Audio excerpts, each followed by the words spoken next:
ஸ்ரீ குருப்யோ நமஹ.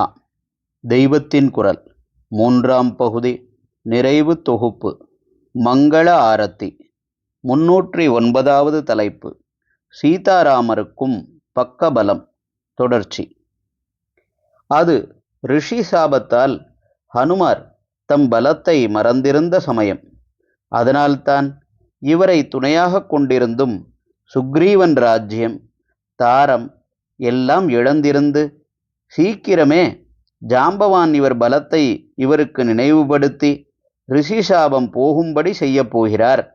அப்புறம் ஹனுமார் சாகரதரணம், லங்காதகனம் முதலான பெரிய காரியங்களை செய்யப் போகிறார் என்பது ராமருக்கு தெரியுமாதலால் பின்னர் காணுதி மெய்ம்மை, இவனுடைய மகா பிரபாவத்தால் லோகமாகிய தேரையே நடத்தி கொண்டு போகக்கூடியவன் என்கிற உண்மையை நீயே பின்னால் பார்ப்பாய் என்று லக்ஷ்மணனுக்கு சொல்கிறார். இராமாயணமே ஒரு லோகம், சப்த காண்டமுடைய சப்த லோகமும். இந்த இராமாயண தேர் ஓடாமல் நின்று போகிற சந்தர்ப்பம், சீதை காணாமல் போய் அவள் எங்கே போயிருக்கிறாள் என்றே ராமருக்கு தெரியாமல் திரிந்து கொண்டிருக்கிற சந்தர்ப்பம். அப்போது ஆஞ்சநேயரை பார்த்தவுடன் அவரை ராமர் தேருக்கு அச்சாணியாக முடுக்கி கொண்டு விட்டார். உடனே சர சரவென்று தேர் ஓட ஆரம்பிக்கிறது. பகுகாலம் ஓய்ந்து கிடந்த சுக்ரீவன் வாலியிடம் சண்டைக்கு கிளம்புவது, ராமர் வாலிவதம் செய்வது, வானரர்கள் சீதையை தேடுவது, கண்டுபிடிப்பது, சேதுபந்தனம், ராமராவண யுத்தம், பட்டாபிஷேகம் என்று கிடுகிடுவென்று ஓட ஆரம்பித்து விடுகிறது. இத்தனையிலும் பெரிய பங்கு ஹனுமாருக்குத்தான். அதுவரை, அதாவது இராமாயணத்தில் பேர்பாதி ஆகிற வரை இவர் யாரென்றே தெரியாது.